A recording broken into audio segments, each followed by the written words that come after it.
A young woman named Alana sits alone in her modest apartment, the weight of recent revelations pressing on her chest.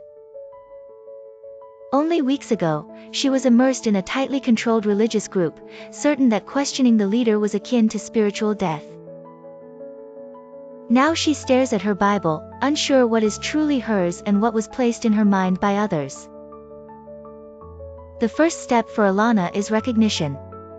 She thinks about the leader's charisma, the subtle message that safety only exists within the group. The warnings against outsiders, the unyielding rules that grew stricter each year.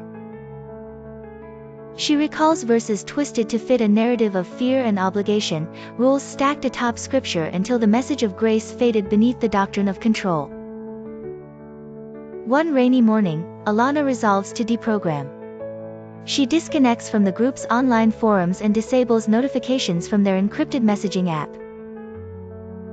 The world outside her apartment seems vast, yet she senses a lurking dread.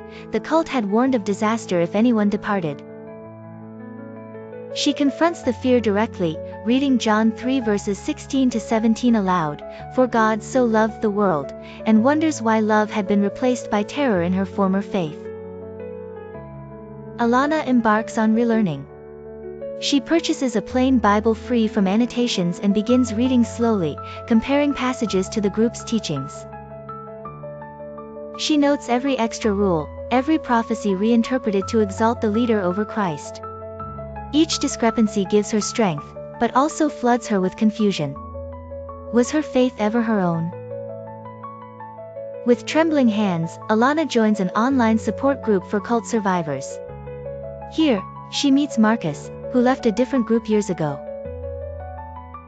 They share stories and validate each other's experiences, loss, shame, and the battle with overwhelming fear of being shunned, damned, or lost. Marcus encourages her to seek professional help, sharing how therapy helped him rebuild trust in himself and others. Recovery is slow. Alana attends sessions with a gentle therapist who specializes in religious trauma. She vents her grief and anger, recalling the group's manipulation. Her therapist reassures her that these emotions are not failures, they are signs of healing, the mind processing betrayal and beginning to reclaim freedom. As weeks turn to months, Alana's spiritual numbness lifts. She permits herself to question, to doubt, and even to feel anger at the abuses suffered.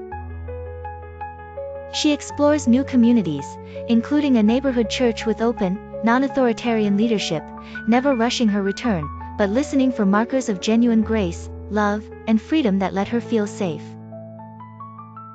Alana's journey is marked by the steady swapping of lies for truth.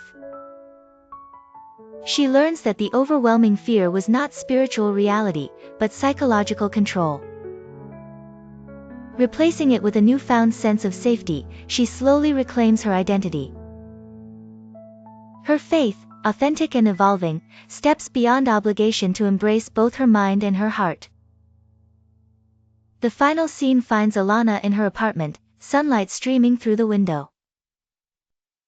Her Bible is open, but she is not afraid. She reads Ephesians 2 verses 8 to 9 and smiles softly. The words, grace, faith, gift, feel like hers at last. Healing is neither quick nor easy, but Alana knows she is no longer a prisoner. Her journey, and those of many others, move forward, step by step, guided by love, truth, and personal freedom.